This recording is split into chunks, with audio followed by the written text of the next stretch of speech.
Hello, everyone. Thank you for coming out on this miserable gray day. We appreciate it. I'm Pat Thomas. I'm the director of the graduate program in health and medical journalism at the Grady College of Journalism and Mass Communication. And for 10 years, I've been co-sponsoring this lecture series with my friend Dan Colley. He's right down here in the front. And he's the director of the Center for Tropical and Emerging Global Diseases. When we invited Dr. Glen Nowak to come speak here today, we didn't have really any idea that one of the top news stories for the last week or so would be measles outbreak, which has also reawakened a raging controversy about who makes decisions about childhood immunization, parents or some sort of legal or school authorities. Now, 15 years ago, there were so few cases of measles in the United States that public health officials declared that it had been officially eliminated. But last year, 2014, there were 600 cases. And in the first 2 months of this year, since the Disneyland outbreak, there have been 121 cases in 27 states. So I think we can safely say measles not eliminated. For 14 years, Dr. Glen Nowak played a huge role in shaping what the nation's top public health agency, the Centers for Disease Control, told the public about the value of childhood immunizations, including the MMR vaccine that protects against measles.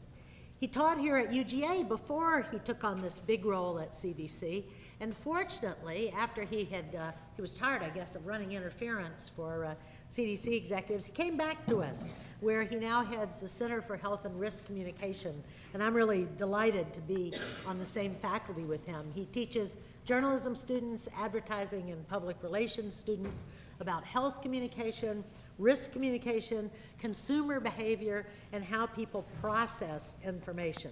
So we're really thrilled to have him here with us tonight to talk about what communication can and can't do to help people make smart decisions. Thanks very much. Glen? Well, thank you.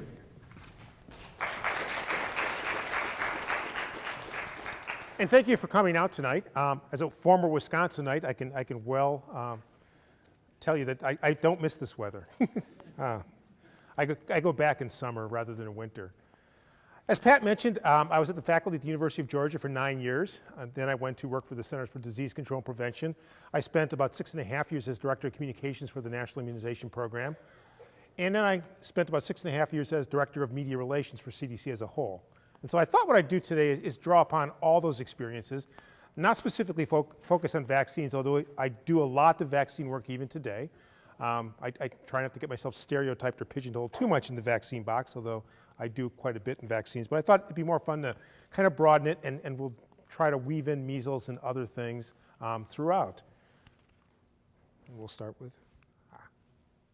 So I thought I would just give you a sense of background. I worked on a wide range of health issues at the CDC, from influenza, vaccine safety, tuberculosis. We had a gentleman who took a plane from Atlanta, went overseas, came back, and he had extremely drug-resistant tuberculosis. And so that made the news for a number of weeks as we dealt with that issue. We had concerns about vaccine preventable disease outbreaks. Measles is the most recent, but before measles, there was concern about whooping cough and pertussis outbreaks. There has been always concern about influenza and seasonal flu, and I've been there for the H1N1 pandemic, as well as for influenza vaccine shortages. So some of what I'll be talking about draws from those experiences. Why do you need communicators at CDC? Well, one day this arrived in my email. It said that the media ought to know this. Well, it's pretty complex. I mean, the influenza branch at CDC has developed primers and probes that can be used in real-time reverse transcription polymers, chain reaction assays with respiratory specimens and viral cultures to presumptively identify the presence of influenza A, H5, Asian lineage viruses. This will be the first FDA-cleared test of this kind. It will be sent to LNR laboratories. Stop the presses, send that out. So my first reaction to this was, and this means what? I mean, what would this mean in English? And so that was my first phone call, was to the person who sent it to me, saying, could you kind of talk me through what this means in English? And we went back and forth, and it turns out that what this meant in English was this. New test quickly spots bird flu in people. And that was, in fact, the headline of the press release. And then U.S. officials announced Friday the approval of a new rapid lab test to detect bird flu in humans. The test works by detecting viral genetic material, which in turn is used to demonstrate the presence of the virus. It took about 6 or 7 back and forths to get there. One of the concerns at every turn was we're losing scientific precision. And the reality is we were. But if we were trying to get this to a broader audience and try to get their interest, that had to happen. And that sometimes is one of the challenges in doing health and risk communications.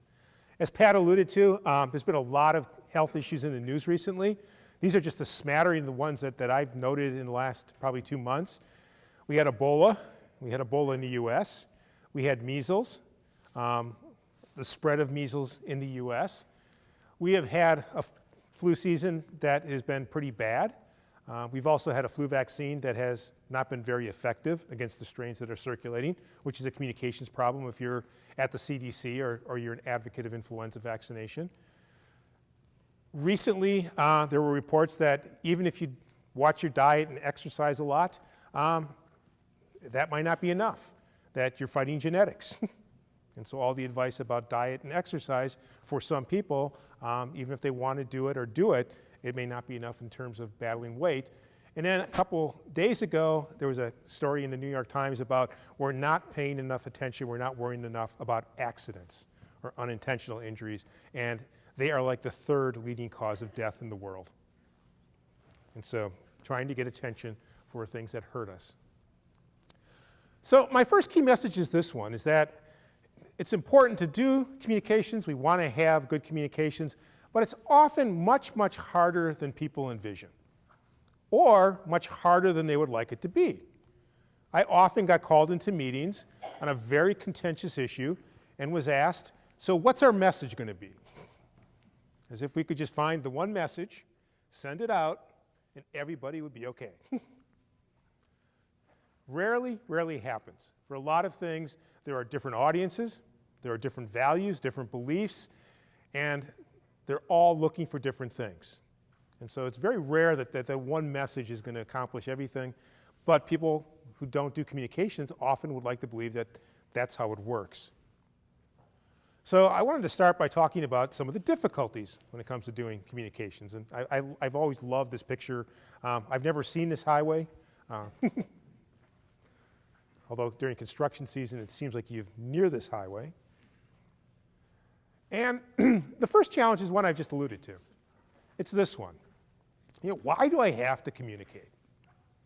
I've got a really good recommendation.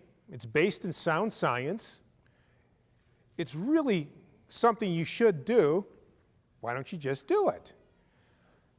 How does that play out in a world like the CDC? Well, it plays out with the expert comes up with, they've got their recommendation.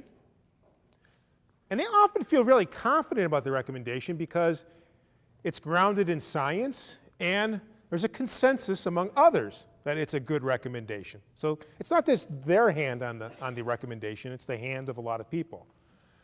And they look out at a group like you and they say, we just got to deliver this recommendation to that group. And once they see it, hear it, read it, we will have healthy people. People will fall in line, we'll get what we want, we'll be much healthier as a community, much healthier as a state, much healthier as a nation. So their model is this one, and it's a model you often see. I often see people say that we need an awareness campaign. And an awareness campaign is another word for saying an information campaign. I need to do something to get some information out there about a health topic or an issue. And if I get that health information out there or that information out there, a couple of things are going to happen, or so they think. You're going to become more aware. You're going to become more knowledgeable about the health issue. That knowledge, in turn, is going to change your attitudes and beliefs about the health issue. And then you're going to either change your behavior to stop doing the unhealthy thing, or you're going to adopt the new recommended healthy behavior. That's the model that many people who don't do communications often have when it comes to communications. Unfortunately, this rarely happens. It's rarely that simple, that I give you information, you read the information, and you go, oh, boy, I didn't know. Now I'm going to change my life. I didn't know smoking caused cancer. Thank you. I'm now going to quit smoking. Sometimes that works, but very rarely.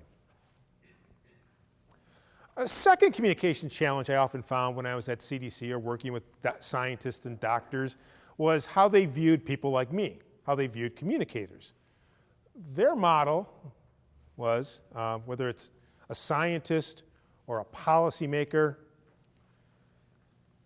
or the head of a program, they would say, I need communications. I need to bring in communications expertise. And so they would bring in the communication expert.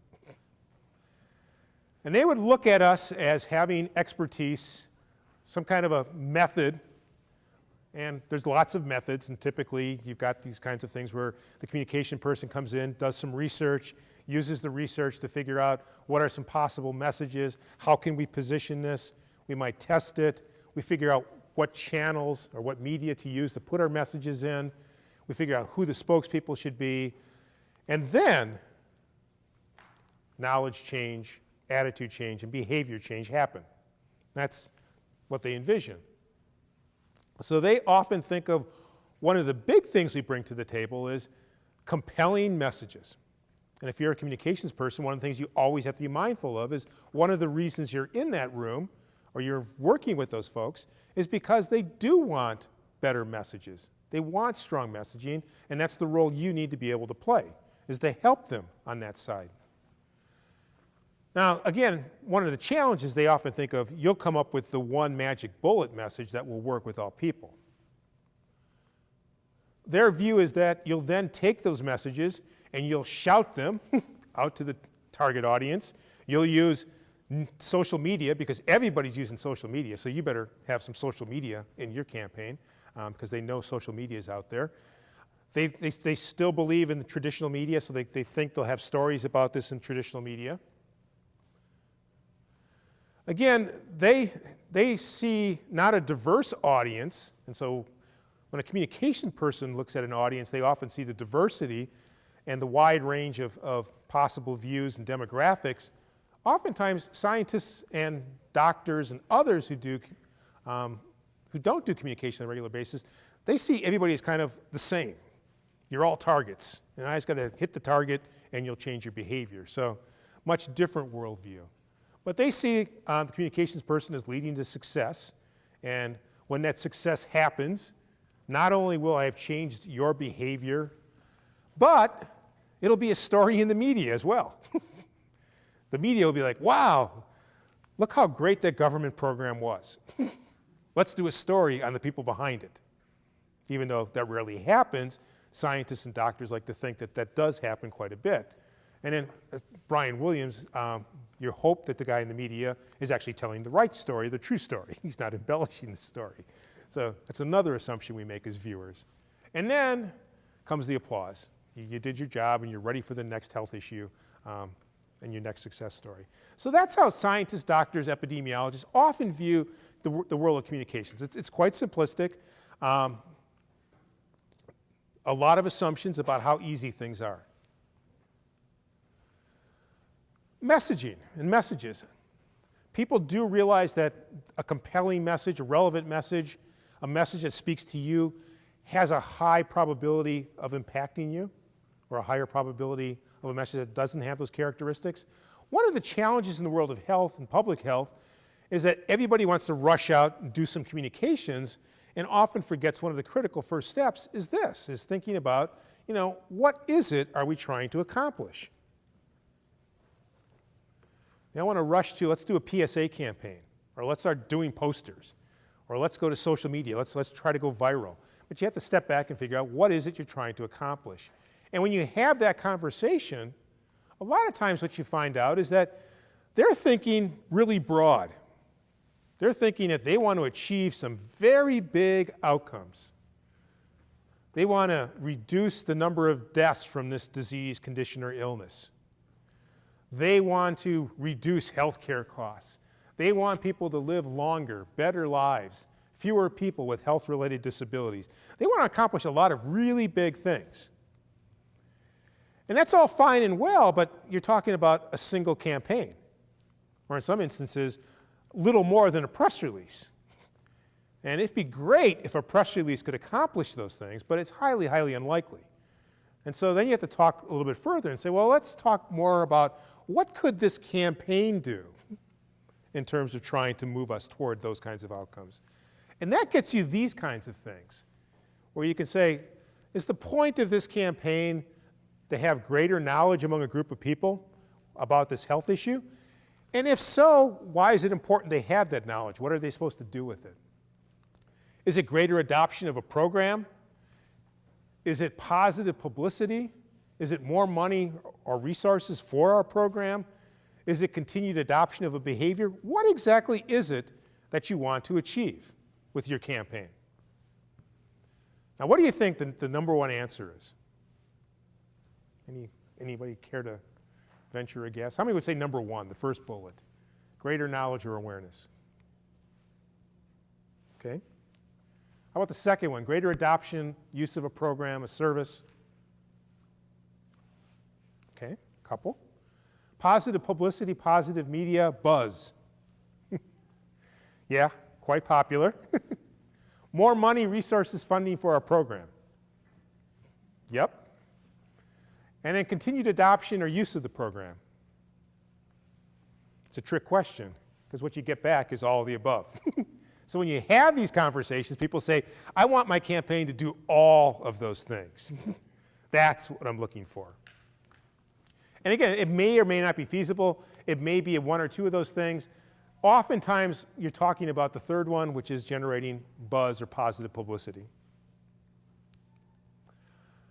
Another challenge, this was, I don't know if people know John Oliver, the British comedian. He's got a show on HBO, and I tend to watch it when it gets posted on the internet. He had one a couple weeks ago on pharmaceutical marketing.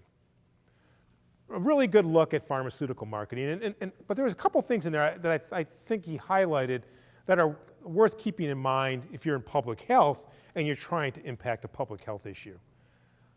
This segment had to do with pharmaceutical marketing. One of the things he pointed out in this segment was people in America take a lot of prescription pills. 70% take one pill, will have one prescription, 50% have two, and there are 44 billion prescriptions a year. A staggering amount of money. So pills are very popular in America. Now, why does that matter if you're a health communications person? What is it about a pill? Well, pills are relatively simple to take, right? They're easy, and we'll assume that they don't have any, side effects. So people love the convenience and ease of a pill. We spend in this country $329 billion on prescription medicines. So we clearly look to things like pills and medical interventions. And that's a challenge in public health because public health typically is not marketing or promoting or advertising medical interventions. They're offering, they want you to eat healthy, exercise, watch your weight, get a preventive screening test, those sorts of things. And so you're competing with this in public health. That is a difficulty. The other difficulty, he pointed out, is that not only do people favor pills, and not only is there a lot of marketing of these pills, but $4 billion a year is spent on marketing pills to consumers, and about $24 billion is spent on marketing pills to doctors. Now, a couple things relative to difficulties for public health. One is that it's real hard. Doctors don't have much time in the course of a visit. They have 10, 15 minutes maximum. They often have a lot of things they want to talk about, or people are recommending they talk about. So you're now competing with someone who can buy some of the doctor's time. That is a challenge. Because doctors are often looked upon as the source for most people as to what to do about a health issue, including vaccines. There's a lot of research in the vaccine world that for 85% of parents, the final determinant of whether they get vaccinated is that conversation with their doctor. And so their doctor has to be willing, able, and equipped to have that conversation. And again, if there are other things that are pressing for their time, that can be a challenge. So, second part of my talk, realities. What are some of the realities that we have to worry about and deal with? Well, I love this cartoon, because I think it is so true. We all imagine that success is this linear straight line, and it's easy to achieve, and if we're not achieving it that simply, something must be wrong with us. The reality is success is more like the other line where you start out straight and then all of a sudden you hit a whole bunch of potholes and other things, obstacles, hurdles, and through persistence, perseverance, learning, making changes, you get success. And so I think that's the same in the world of health communications and public health communications. It's often not linear. So one of the realities is science and medicine. They're constantly evolving, constantly changing.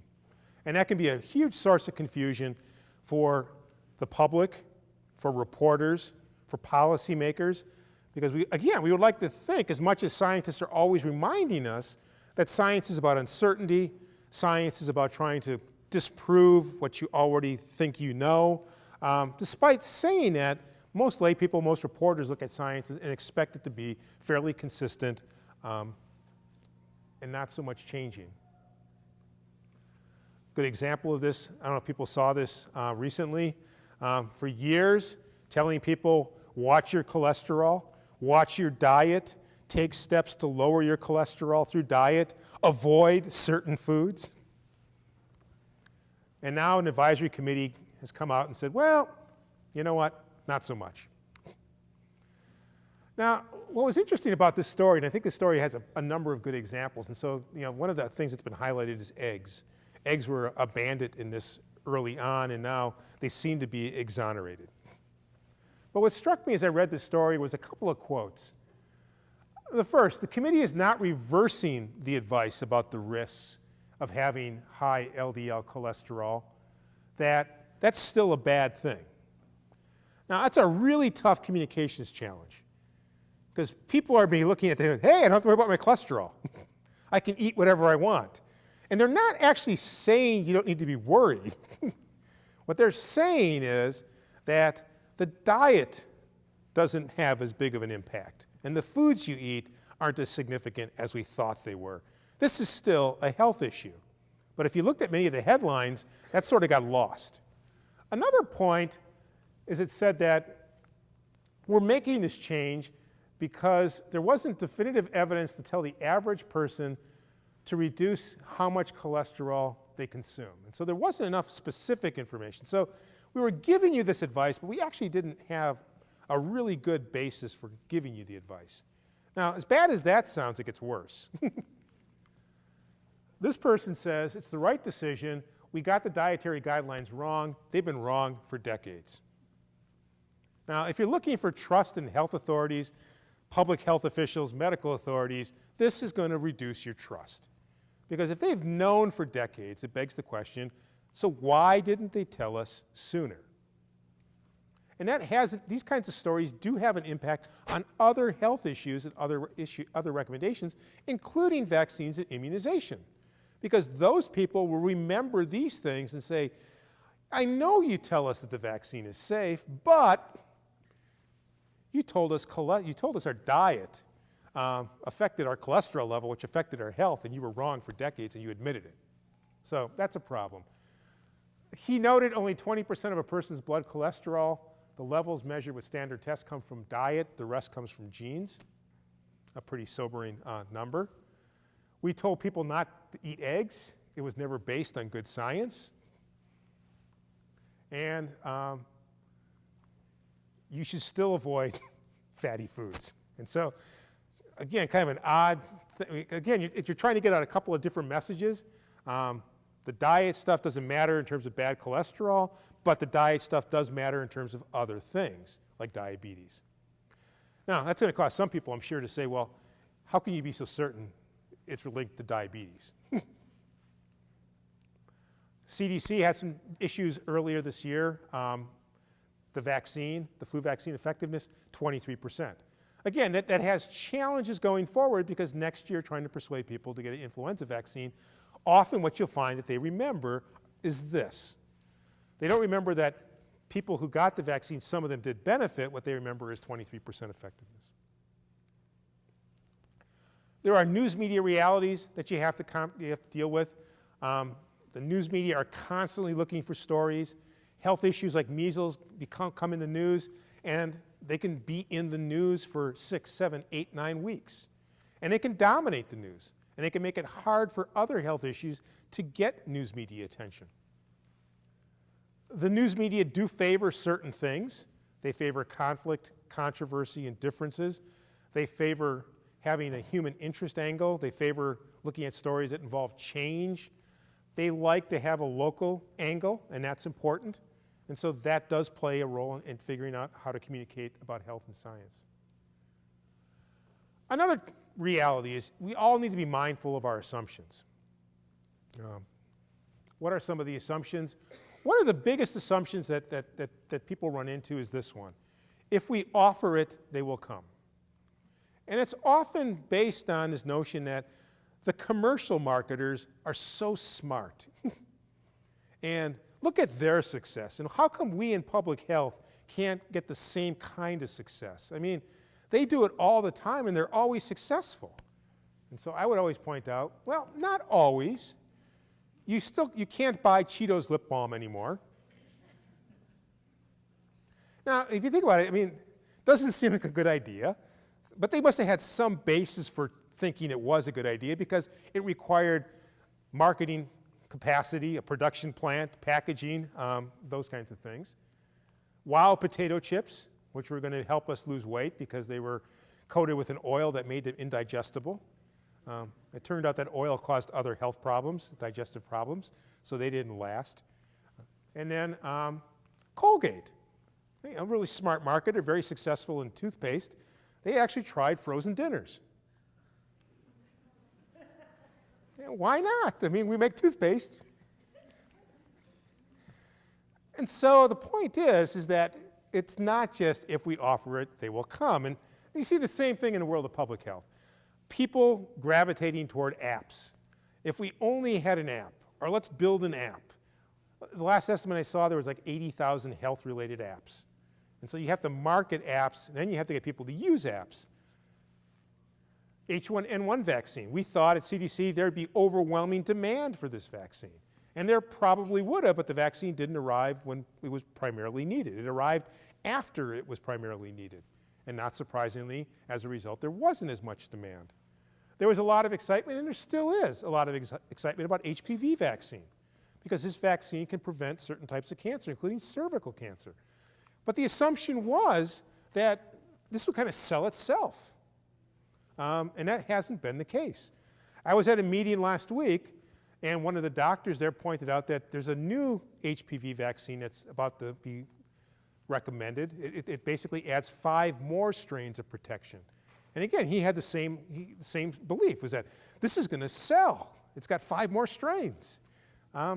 It'll sell, but it won't sell itself. It's going to take some effort. And again, many products do fail. People believe if I just come up with that one right message, and I mentioned that before, a good example is eat healthy, your life will be better. That's a true message, perhaps. But what happens when you give that to a target audience, you get things like, what does that mean? Define eat healthy. I already do. How will my life be better? You've made a promise. Tell me specifically, if I eat more broccoli, what else in my life is going to change? How will it be better? And then you got others who simply say, thanks, but no. I prefer to eat what I like. And so you have to keep in mind that. Expectations. Another thing that can get you in trouble. Anything unusual about that photograph? Have you ever gotten a flu shot with a needle that big? If they do bring one out that big, you probably want to run. Now, why is it the case? Well, that's the expectation of people in this medium about flu shots, that they must be big and they must be painful. You often see vaccine stories and you have the person looking like they're in pain. And so that doesn't help when it comes to vaccines. You got to be mindful of your expectation that just because you think it's important as an expert, that a broader public audience will think it's important. My favorite example here is this. The American Academy of Endodontists decided about 5-6 years ago that one of the issues facing the US was a lot of us use the term root canal in a negative way. And in their world, a root canal is actually a good thing. And so they didn't like a good thing being characterized negatively. So they decided we need a campaign to change the public perceptions of root canals. Because good root canals save the tooth, and therefore it's a good thing. And so their campaign, I'd rather have a root canal than stop eating ice cream, lose a tooth, or live with pain. Now, this campaign's been going on for 5 years. Has anybody seen it? No, probably not, because the ads mostly appear in publications targeting dentists, which is kind of a weird place to put them. But I think it's because it's donated media time or media space. And it turns out that every year they dedicate a week to National Root Canal Awareness Week. And so this year, that turns out to be March 22nd to March 28th. And so if you're looking for something to do that week, get a root canal. Another thing that scientists and doctors and those who don't do communications often fall into the trap of is if I just give you some numbers, that will compel you to change your behavior or to care more. So these are the actual numbers. This is the actual copy from an ad. Public service ad that was undertaken a couple of years ago. Strikes 2 million Americans a year, complications kill 200,000 people, more than breast cancer, car crashes, AIDS combined, and the good news is it can be prevented. And so when I ask people, what is this that does this kind of damage and can be prevented? Many people will say, well, it's got to be a heart attack, heart disease, something in that ballpark. This was a campaign for deep vein thrombosis. And so again, just giving you the numbers is often not enough. But many people want to believe that I just have to give you some compelling data and you will change your opinions. When I was media relations director at CDC, almost every single day people came to me with ideas for the media stories. There's a service I subscribe to these days that I get to see many of the press releases that are being pushed out by many places. And this is what you can see in a typical day. So you've got 3 press releases talking about Alzheimer's and what could cause it: iron, copper, or breastfeeding. Now the breastfeeding one sounds like, it's intriguing. So I actually looked at that study. The study's methodology was they interviewed, I think, 10 or 12 women who were in their 80s. And they asked them to think back about how long they were breastfed. That was the study. I'm not making it up. That was a few problems with the methodology. October 15th, Global Hand Washing Day. Now, if you were an editor or you worked in the media and these all came across your desk and you're doing health, science, and medicine, you may only be able to do a story on one of these. And so you have to decide, based on your audience and its interest, which one you're going to do a story on. Looking at this list, some of them probably fall pretty easily into the not a story. I mean, Global Hand Washing Day. People get excited about these days, but at CDC I would often tell them, that's great, but what is the story? Declaring October 15th Global Hand Washing Day is not a story. I mean, what is the story that you're going to try to pitch in concert with that? Teen smokers ignoring pack warnings. I mean, probably a really good study, but the reaction of many reporters and journalists and even members of the public would be, duh. I mean, teenagers ignore everything. The story would be they paid attention to something. and it wasn't a video game. That would be a story worth doing. And I speak as the father of a 15-year-old. Driving stoned is safer than driving drunk. A recent headline. This did get play. And again, the story, though, was basically saying a couple things. One is that unlike with alcohol, there's no test that can define when you're impaired from smoking marijuana. But secondly, we don't think you should smoke a lot of marijuana and then go drive. So what are some of the possibilities? What are some of the things I've learned in my time doing these things? How can you increase the likelihood of success? 3 things I want to touch on. One is you need to think about where people lie on a continuum like this. Not everyone is in the same place when it comes to a health issue. And you can take vaccines, for instance. This works really well for vaccines, and I'm actually going to use vaccines as my example. But people fall on a continuum from being completely unaware of the issue to consistently doing what it is that you want them to do. You can take that continuum and you can divide it in half. And on one side of that line are the people who I would call the non-doers. They don't do what you want them to do with respect to the health topic or issue. The other people are doers. And so one of the things that we would do at CDC is try to assess what's different about the doers and the non-doers when it comes to this health issue in our recommendation. That's one thing you can do. Another thing you can do is you need to recognize that when it comes to communications or behavior change, not all of these groups are alike.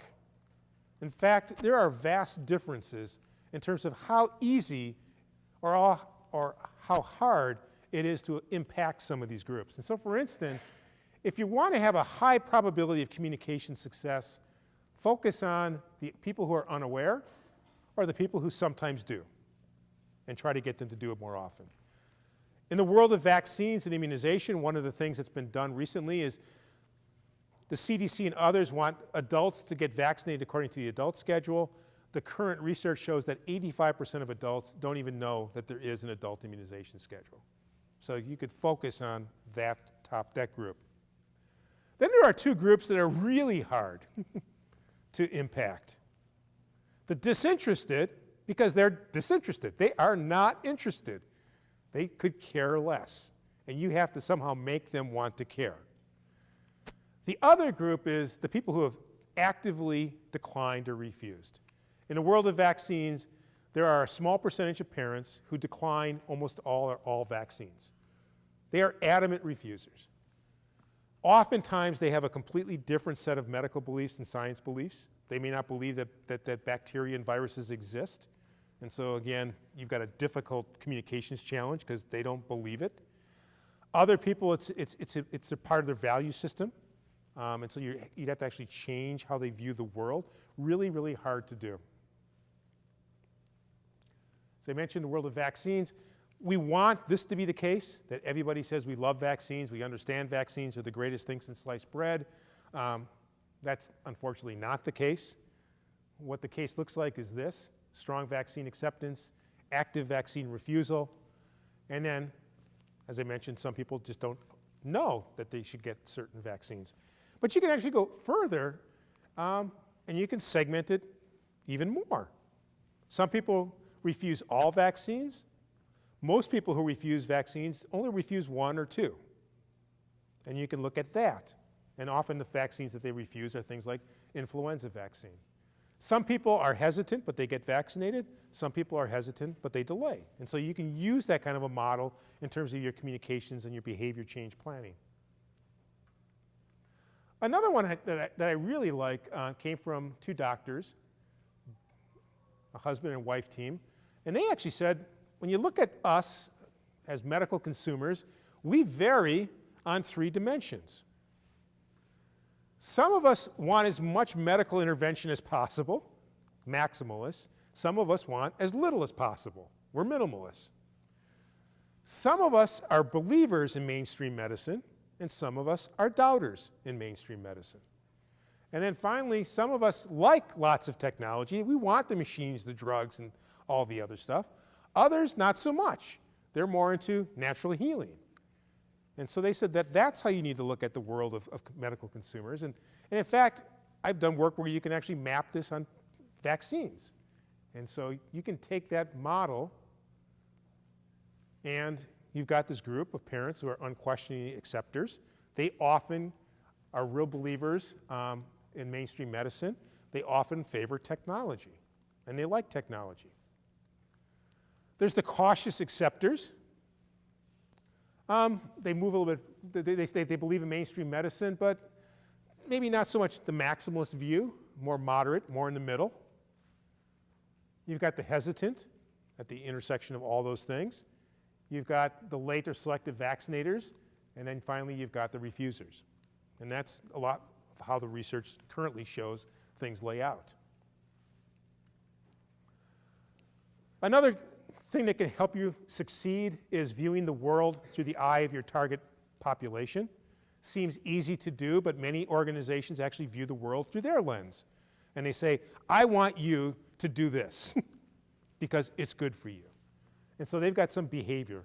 But what they fail to recognize is that you, as a member of a population or as an individual, have your own goals and your own priorities. And they may or may not map with those of the organization that's trying to change your behavior. And in fact, our default is typically the status quo.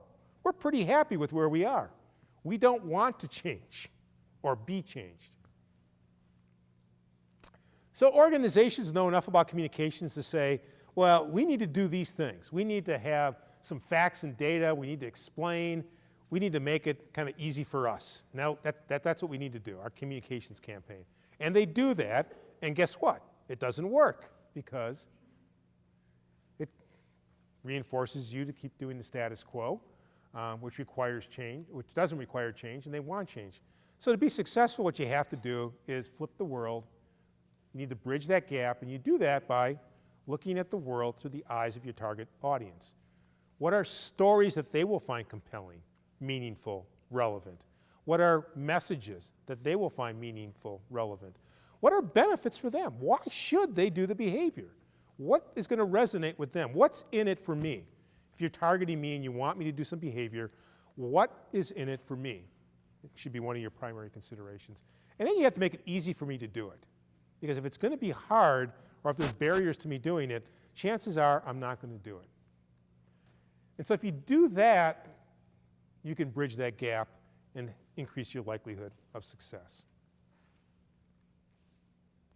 Now, the final thing that most scientists, doctors, organizations don't recognize when it comes to being successful in communications is this one, is in addition to those things I just described, you often need to do one more thing, and that is take a risk. If you aren't willing to take a risk in communications, chances are your messages, your campaign is going to be pretty blah, pretty vanilla. It's going to be wallpaper or landscape. You have to do something to stand out in an environment where there's a lot of other people trying to get attention. So, what can that look like? One of the more successful campaigns CDC has done is this campaign here, Tips from a Former Smoker. Very graphic images about the harm caused by smoking. Makes a lot of people squeamish. They don't like to see these kinds of things. Makes you uncomfortable. That's pretty risky, pretty hard hitting. But it broke through the clutter, it got attention, got discussion, and more importantly, there's lots of evidence to show it's worked. It's increased calls to quit lines, and there's data that shows that people are quitting smoking. The zombie apocalypse, a big risk. Their challenge was every September is National Emergency Preparedness Month. We need to get attention from the media. Good luck. I mean, calling a reporter and saying, hey, guess what? It's September again. It's National Emergency Preparedness Month. Let's do a story, and let's get something on the front page this time. Real hard. It's a dry topic. Well, they linked it with zombies because zombies are in. The other reason they linked it to zombies was they wanted to reach a younger audience rather than an older audience. This worked beyond their wildest imagination. Got lots and lots of attention. But again, not without controversy. Not everybody thinks CDC should have done this.